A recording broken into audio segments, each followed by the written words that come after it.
Bismillahirrahmanirrahim. Okay students, the topics which we have discussed today. First of all, we have to see lens and its types.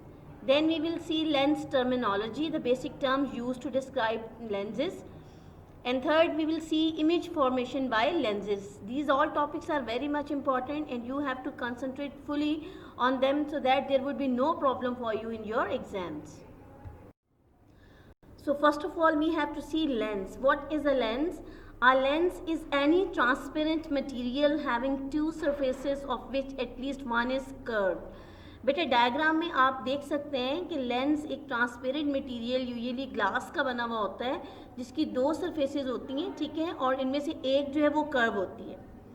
Lenses reflect light in such a way that an image of the object is formed. और ये याद रखना है कि lenses से हमेशा refraction होती है, यानी we can see across, यानी हम उस लेंस के अक्रॉस दोनों तरफ देख सकते हैं, ठीक है.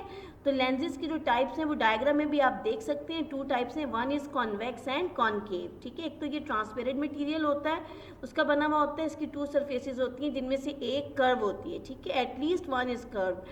और इसके अलावा इसके अंदर रिफ्लेक्शन होता है, मिरर के अंदर रिफ्लेक्शन होता है जबकि लेंसेज के अंदर रिफ्रैक्शन होता है. और ये बात भी आपको बताती जाऊँ कि हमारी जो आई है, आँख है, उसके अंदर भी लेंस होता है और उसके अंदर से रिफ्रैक्शन का प्रोसेस जो है वो होता है. ये बेटे बात आपने याद रखनी है. Now we have to see uses of lenses. Lenses of many different types are used in optical devices such as cameras, eyeglasses, microscopes, telescopes and projectors. They also enable millions of people to see clearly and read comfortably. यानी आप देखते हैं कि जितने भी optical instrument हैं, microscope है, telescope है, यहाँ प्रोजेक्टर हैं, ठीक है, यहाँ हमारी आई ग्लासेस हैं जो हम ग्लासेस यूज़ करते हैं, उन सब के अंदर क्या यूज़ होता है, लेंसेज यूज़ होते हैं, ठीक है ना. तो ये उसके लेंसेज के यूजेस हैं. Now we will see the types of lenses. Number one is convex और कन्वर्जिंग लेंस, यानी इसको हम कन्वर्जिंग इसलिए कहते हैं क्योंकि इसमें रेज जो है वो एक पॉइंट पे कन्वर्ज हो जाती है, इकट्ठी हो जाती है, ठीक है, इसलिए हम उसको कॉन्वेक्स या कन्वर्जिंग लेंस कहते हैं. The second type is concave और डाइवर्जिंग, मतलब यह डाइवर्जिंग इसको इसलिए कहते हैं कि the rays of the light are appeared as they are going to be diverge from that point. ऐसा लगता है कि उस पॉइंट से वो फैल रही हैं, ठीक है, इसलिए उसको हम डाइवर्जिंग लेंस या कॉनकेव लेंस कहते हैं. तो याद रखना है जो टाइप्स हमने डिस्कस करनी है वो कॉन्वेक्स और कन्वर्जिंग, यानी कॉन्वेक्स का दूसरा नाम कन्वर्जिंग और कॉनकेव और डाइवर्जिंग. कॉनकेव का दूसरा नाम है डाइवर्जिंग लेंस. डायग्राम के थ्रू आपको इनका जो है डिफरेंस और क्लियर हो जाएगा. Okay students, now we have to discuss convex or converging lens. The lens which causes incident parallel rays to converge at a point is known as convex or converging lens. यानी वो lens जो incident parallel raise आ रही हैं उनको एक point पे converge करता है, इकट्ठा करता है, उसको हम कॉन्वेक्स या कन्वर्जिंग लेंस कहते हैं.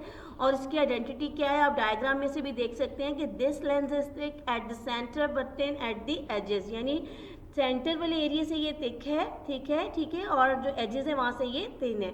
तो इसकी आइडेंटिटी कि सेंटर से थिक और एजेस से थिन, ठीक, और ये कन्वर्ज करता है इंसिडेंट पैरेलल रेज को. Now we have to see concave और diverging lens. The lens which causes incident parallel rays of light to diverge from a point is known as concave or diverging lens. This lens is thin at the center and thick at the edges. Diagram में बेटे यहाँ देखिए concave लिखा हुआ है, आपको नज़र आ रहा है कि सेंटर से वो थिन है, ठीक है, ये कॉन्वेक्स का ऑपोजिट है, सेंटर से ये थिन है जबकि एजेस से ये थिक है, ठीक है. तो ये क्या करता है, रेस को डाइवर्ज कर देता है.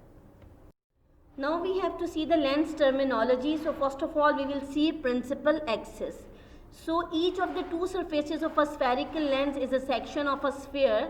The line passing through the two centers of curvatures of the lens is called principal axis. बेटा डायग्राम में भी आपको जो है वो नज़र आ रही है कि जो लाइन है जो दोनों सेंटर से कर्वेचर से पास करती है लेंस के, उसको हम कहते हैं प्रिंसिपल एक्सिस. वो लेबल भी किया हुआ है, ठीक है. नेक्स्ट है जी optical centre. So a point on the principal axis at the centre of lens is called optical centre. अच्छा याद रखना, मिरर में वो जो था प्रिंसिपल एक्सिस के सेंटर में जो था, यानी स्फीयर के सेंटर में जो था, उसको हम सी से ही रिप्रेजेंट करते थे साथ में, और उसको कहते थे सेंटर ऑफ कर्वेचर। लेकिन यहाँ इसको हम क्या कह रहे हैं, optical centre. A point on the principal axis at the centre of the lens is called optical centre and it is also represented by C.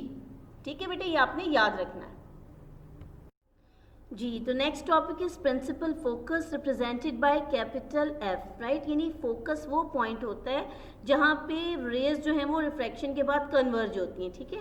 So the light rays travelling parallel to the principal axis of a convex lens after refraction meet at a point on the principal axis called principal focus और focal point represented by capital F. बेटे diagram में देखिए ये जो लिखा हुआ है, first principal focus of a convex lens और first principal focus of a concave lens. आपको याद है ना, आपको बताया था अभी कि जो कॉन्वेक्स लेंस होता है उसमें रेज कन्वर्ज होती हैं, जबकि जो कॉनकेव लेंस होता है उसमें रेज डाइवर्ज होती हैं, ठीक है। ये जो स्मॉल f1 लिखा हुआ है, it is representing focal length, mean the distance between principal focus and optical centre is called focal length, के उसने कहाँ से फोकस किया है, ठीक है। यह बात आपने याद रखनी है। Now we have to see focal length represented by small f, and I have already told you in previous slide this is the distance between the optical center and the principal focus। ये diagram में आप देख सकते हैं जो f1 से small f1 से हमने रिप्रेजेंट किया हुआ है दोनों लेंसेज के अंदर, ये वो डिस्टेंस है प्रिंसिपल फोकस का, यानी जिस पॉइंट पे रेज कन्वर्ज एंड एवर्ज होती है वहाँ से जो ऑप्टिकल सेंटर का डिस्टेंस है उसको हम फोकल लेंथ कहते हैं, और इसको हम स्मॉल f से रिप्रेजेंट करते हैं। Yes, the next topic is power of a lens, right? Power of a lens is defined as the reciprocal of its focal length in meters। यानी जब हम किसी भी लेंस की फोकल लेंथ को मीटर्स में लेते हैं तो उसका जो रेसिप्रोकल होगा वो उसको हम कहेंगे power of the lens. So what is the formula of power of lens? Power of lens is equals to P, mean is equals to 1 by focal length in meters। The system international unit of power of lens is diopter, denoted by a symbol capital D। If f is expressed in meters, so that 1 diopter is equals to 1 per meter। क्या कहना है, क्या याद रखना है कि अगर focal length 1 metre है तो डायोप्टर किसके इक्वल होगी, यानी 1 डायोप्टर इज इक्वल्स टू 1 पर metre. Now we have to see diopter।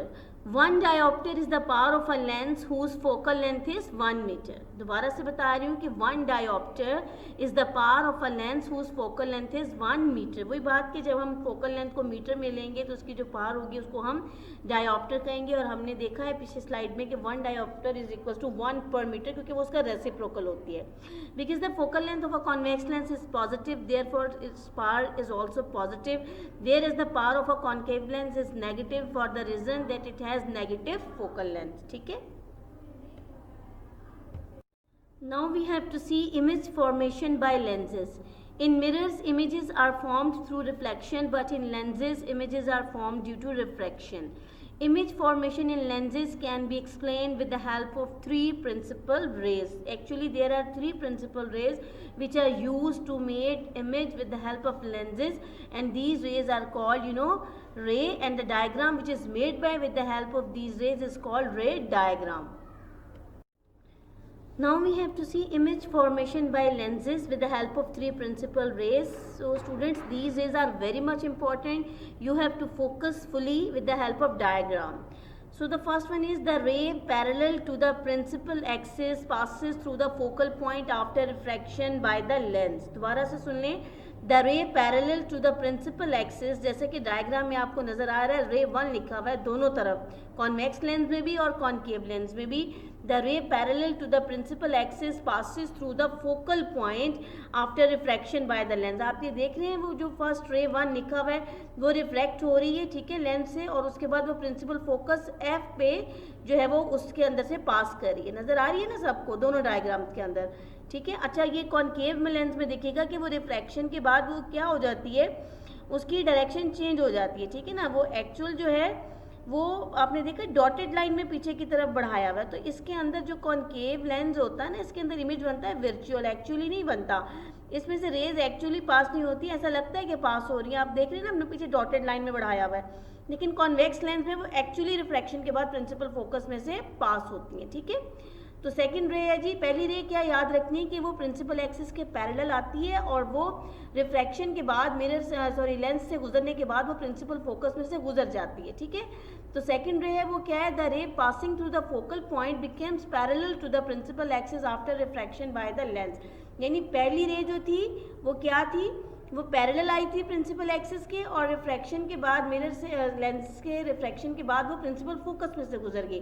जबकि जो दूसरी रे है वो क्या करती है, वो फोकल पॉइंट पे से गुजरते हुए लेंस के साथ जाके स्ट्राइक करती है और रिफ्रैक्शन के बाद वो पैरेलल हो जाती है। क्या हो जाती है, रिफ्रैक्शन के बाद पैरेलल हो जाती है, ठीक है। ये याद रखना है कि पहली रे जो थी रिफ्रैक्शन के बाद प्रिंसिपल फोकस में से गुजरती है और पहली रे 1 जो है वो प्रिंसिपल एक्सिस के पैरेलल आ रही होती है। सेकंड रे उसकी ऑपोजिट है, वो प्रिंसिपल फोकस में से गुजरती है और रिफ्रैक्शन के बाद प्रिंसिपल एक्सिस के पैरेलल हो जाती है। दोनों तरफ आप देख सकते हैं रे 2 और रे 1 लिखा हुआ डायग्राम में क्लियर नजर आ रहा है जी। तो थर्ड रे है, the ray passing through the optical centre passes straight through the lens and remains undeviated. यानी जो रे बिल्कुल आती है ना, फर्स्ट रे फिर मैं बता दूं कि वो प्रिंसिपल एक्सिस के पैरेलल आती है, लेंस के बाद रिफ्रैक्शन के बाद एक्चुअली प्रिंसिपल फोकस से गुजर जाती है, ठीक है। रे 2 जो है वो प्रिंसिपल फोकस में से गुजरती है, लेंस के साथ स्ट्राइक करती है और रिफ्रैक्शन के बाद प्रिंसिपल एक्सिस के पैरेलल हो जाती है। जबकि जो थर्ड रे है, रे थर्ड डायग्राम में भी आपको नज़र आ रहा है, वो ऑप्टिकल सेंटर में से जो गुजरती है ना वो बिल्कुल स्ट्रेट ही जाती है, वो अनडेविएट होती है, वो कहीं दाएं बाएं जो है वो टर्न नहीं लेती, ठीक है। तो ये 3 प्रिंसिपल रेज हैं जो लेंजेस के थ्रू इमेज बनाने के लिए बहुत ज़्यादा इंपॉर्टेंट और इनको आपने अच्छी तरीके से याद रखना है। अच्छा जी, this topic is very much important. Image formation in convex lens, के कॉन्वेक्स लेंस में इमेज बनता कैसे है, जहाँ पे हम ऑब्जेक्ट्स को डिफरेंट पोजीशंस पे रखते हैं तो इमेज की पोजीशन कहाँ होती है। सो केस 1 है जी, केस ए है कि when object is placed beyond 2f, जब यानी फोकल जो प्रिंसिपल फोकस है उससे डबल डिस्टेंस पे आप रखते हैं, 2f से ज़्यादा डबल डिस्टेंस लेते हैं, तो फिर इमेज कहाँ बनेगा। तो आप डायग्राम में देखिए कि आपको एक f नज़र आ रहा है ना लिखा हुआ, ये प्रिंसिपल फोकस है, ठीक है। अब ये 2f का मतलब है उससे जो डबल आपने डिस्टेंस ले लिया, ठीक है ना। तो उससे भी बियॉन्ड, उससे भी दूर जब आपने ए बी ऑब्जेक्ट रखा हुआ है तो फिर इमेज कहाँ बनेगा। आप देखें, the image is between f and 2f, यानी आप देखिए चूँकि रिफ्रैक्शन होती है तो दूसरी साइड पे इसका जो इमेज बनता है वो कहाँ बनता है, f एंड 2f, यानी जो इसको हमने 2f से बियॉन्ड रखा है, उससे दूर रखा है, तो रिफ्रैक्शन के बाद इमेज कहाँ बनेगा। देखिएगा डायग्राम में, तो वो बिटवीन f एंड 2f के बनता है, रियल होता है, ठीक है, इन्वर्टेड होता है यानी उल्टा होता है, और स्मॉलर देन दी ऑब्जेक्ट, और ऑब्जेक्ट से छोटा है, a' b' आपको नज़र आ रहा है। तो बेटे ये याद रखना है कि जब कभी ऑब्जेक्ट को हम 2f से बियॉन्ड रखेंगे तो इमेज कहाँ बनेगा, बिटवीन f एंड 2f, ये रियल होगा, इन्वर्टेड होगा और ऑब्जेक्ट से असल में स्मॉलर बनेगा, ठीक है। अच्छा जी, सेकंड केस है कि जी when object is placed at 2f, जब ऑब्जेक्ट को आप 2f पे रखेंगे तो फिर इसका इमेज कहाँ बनेगा। सो बेटे डायग्राम को बहुत गौर से देखिए, the image is eight 2f, जब 2f पे रखेंगे तो इमेज रिफ्रैक्शन के बाद 2f पर ही बनेगा, ये रियल होगा, इन्वर्टेड होगा और of the same size as the object, यानी ऑब्जेक्ट के साइज जितना होगा। देखिए ऑब्जेक्ट रेड कलर में आपको नजर आ रहा है, 2f पे रखा हुआ है, इमेज आपको ग्रीन कलर में नजर आ रहा है जो कि इन्वर्टेड है और इसका size as compare to object बिल्कुल इक्वल है, उसके बराबर है। अच्छा, ये आपने रेस को यहाँ देख लेना है, पहली जो रे आ रही है पैरेलल आ रही है प्रिंसिपल एक्सिस के, ठीक है, रिफ्रैक्शन के बाद वो प्रिंसिपल फोकस f में से गुजर रही है, ठीक है। जो दूसरी रे आ रही है वो आप देखिएगा वो प्रिंसिपल फोकस में से गुजर रही है और लेंस के साथ स्ट्राइक करती है और रिफ्रैक्शन के बाद वो पैरेलल हो जाती है प्रिंसिपल एक्सिस के, जो फर्स्ट रेस को इंटरसेक्ट करती है, ठीक है। थर्ड रे आती है जो डेविएट नहीं करती, यानी ऑप्टिकल सेंटर O में से जो है वो गुजर रही है, ठीक है। अच्छा, इसमें से गुजरने के बाद वो जो है आप देखें कि तीनों रेज एक पॉइंट पे इंटरसेक्ट कर रही हैं, ठीक है, और जिस पॉइंट पे वो इंटरसेक्ट कर रही है वहीं पे इमेज बना हुआ है 2f के ऊपर, इमेज जो कि इन्वर्टेड है और रियल है और इसका साइज ऑब्जेक्ट के साइज के इक्वल है। याद रखना है जो लेंस का सेंटर है उसको हम ऑप्टिकल सेंटर कहते हैं और उसको O से रिप्रेजेंट करते हैं, ठीक है, ये बात आपने याद रखनी है। तो जब ऑब्जेक्ट 2f पे रखा होगा तो उसका इमेज भी 2f पे ही बनेगा, जो कि रियल होगा, इन्वर्टेड होगा, उसका साइज उसके साइज के ऑब्जेक्ट के साइज के बराबर होगा। अच्छा जी, थर्ड केस है कि जी when object is placed between f and 2f, यानी अगर ऑब्जेक्ट को आप f और 2f के दरमियान रखोगे तो इमेज कहाँ बनेगा। तो आपने फर्स्ट केस में देखा था ना, जब ऑब्जेक्ट को हमने बियॉन्ड 2f रखा था तो इसका इमेज f और 2f के दरमियान बना था। तो अब यहाँ पे क्या होगा, बिल्कुल उसका ऑपोजिट होगा, यानी f और 2f के दरमियान अगर आप ऑब्जेक्ट को रखेंगे तो इसका इमेज जो है वो बियॉन्ड 2f बनेगा, जो कि रियल होगा, इन्वर्टेड होगा और लार्जर देन दी ऑब्जेक्ट होगा। ठीक है, उसमें क्या था, बियॉन्ड 2f रखा था आपने, ठीक है, और वो इमेज बना था between f and 2f, smaller बना था, रियल बना था और इन्वर्टेड बना था। ये जब आप f और 2f के जो है दरमियान रखेंगे तो ये बिल्कुल फर्स्ट वाले केस का ऑपोजिट होगा, ये बियॉन्ड 2f बनेगा, ठीक है, उससे दूर बनेगा, रियल होगा, इन्वर्टेड होगा, लेकिन ऑब्जेक्ट के साइज से ये बड़ा बनेगा, ठीक है, लार्जर होगा। डायग्राम के अंदर आप देख सकते हैं तीनों, जिसके अंदर 2 रेज जो है वो मिलके ये इसके अंदर जो है वो इमेज बना रही हैं। ठीक है, कौन सी, फर्स्ट रे और थर्ड रे जो पैरेलल आ रही थी, रिफ्रैक्शन के बाद प्रिंसिपल फोकस में से पास की, ठीक है, और जो थर्ड रे थी अनडेविएटेड, जो ऑप्टिकल सेंटर सी में से यानी ओ में से जो पास कर रही है, तो वो उसके अंदर से अनडेविएटेड गई और उसने फर्स्ट रे को इंटरसेक्ट किया और फिर ए डैश बी डैश इमेज हमारे पास आ गया। ठीक है, ये आपने याद रखना है। फोर्थ केस इज, यानी नेक्स्ट जो फोर्थ केस है वो ये है कि when object is placed eight F, अगर आप उसे प्रिंसिपल फोकस पे रख देंगे किसी लेंस के, कॉन्वेक्स लेंस के, तो फिर इमेज कहाँ बनेगा। सो इसका आंसर है, आप डायग्राम में भी देख सकते हैं कि no image is found because the refracted rays are parallel and never meet. यानी आप देखें जो फर्स्ट रे आ रही है, पर्पल कलर ऑब्जेक्ट रखा हुआ है, वो उससे रे निकल रही है पैरेलल होकर के प्रिंसिपल एक्सिस से, रिफ्रैक्शन के बाद प्रिंसिपल फोकस में से वो पास तो कर रही है, ठीक है, उसके बाद जो थर्ड रे आ रही है वो देखिए ऑप्टिकल सेंटर में से पास कर रही है अनडेविएटेड, तो ये दोनों रेज कहीं मिल नहीं रही, इंटरसेक्ट नहीं कर रही, इस वजह से इमेज नहीं बनेगा। ठीक है, so no image is formed because the refracted rays are parallel and never meet. जब कभी आप किसी भी ऑब्जेक्ट को लेंस के सामने एफ प्रिंसिपल फोकस के ऊपर रख देंगे तो कोई इमेज नहीं बनेगा। क्यों नहीं बनेगा, कि रिफ्रैक्टेड रेज जो है वो पैरेलल हो जाएंगी और इंटरसेक्ट नहीं करेंगी। और याद रखना है आपने कि जो लेंस के अंदर रिफ्रैक्शन के बाद इमेज बनता है, वो जो रेज हैं प्रिंसिपल रेज, वो 1 या 2 के मिलने से जो, यानी 2 या 3 के मिलने से जो इमेज बनता है वो उनकी इंटरसेक्शन से बनता है। जहाँ पे सारी रेज इंटरसेक्ट करेंगी वहाँ पे इमेज बनेगा। तो इस केस में इमेज इसलिए नहीं बन रहा कि यहाँ जो 2 रेज यूज हो रही हैं, फर्स्ट वन और थर्ड वन, वो एक दूसरे को इंटरसेक्ट नहीं कर रही, वो रिफ्रैक्शन के बाद पैरेलल हो रही हैं। ठीक है, इस वजह से इमेज नहीं बन रहा। Now we have to see that when object is placed between lens and f, यानी f और प्रिंसिपल फोकस और लेंस के दरमियान जब ऑब्जेक्ट को रख दिया जाए तो फिर इमेज कहाँ बनेगा।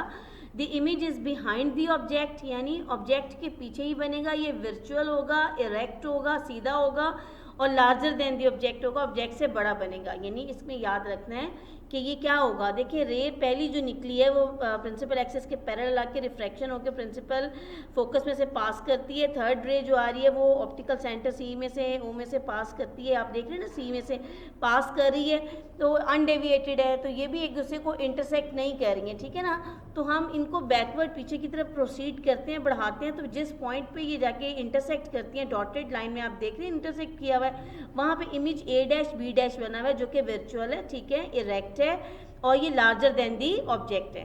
तो बेटा ये 5 केसेस हैं जो आपने याद रखने हैं कि लेंसेज के थ्रू डिफरेंट पोजीशन पे जब हम ऑब्जेक्ट को रखते हैं तो इमेज कहाँ बनता है, ये बहुत इंपॉर्टेंट है और इसी टेक्निक को यूज़ करते हुए हम इन्हें डिफरेंट ऑप्टिकल इंस्ट्रूमेंट्स के अंदर यूज़ करते हैं।